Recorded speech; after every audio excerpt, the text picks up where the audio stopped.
はい、こんにちは、皆さんです。今回やっていくのはね、もうね、年末ということで、今回、俺は思った。やばい、鼻水出てきたよ。皆さん知ってますか？俺のチャンネルだった山さんのお家で、水を口に含んで、くしゃみを止められるかみたいな、やったんですよ。それが中学1年生の話で、今は2年生だからちょっと変わったよ。みんなダメ、ダメ、もう最強になりたい。俺は今年最後は最強になって終わりたい。だからコカ・コーラと鼻のくしゃみのやつをやって、メントスコーラをやりながら鼻にティッシュを入れて止めれるかみたいな。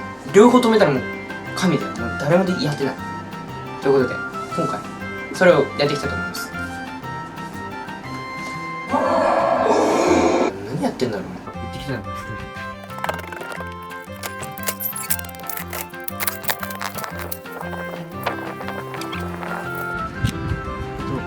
セブンに着きました。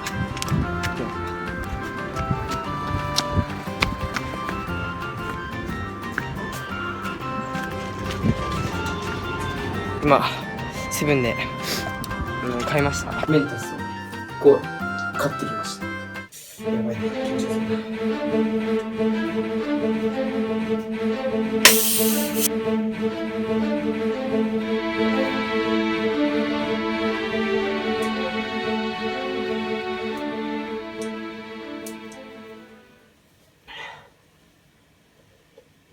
あ、やばいやばい。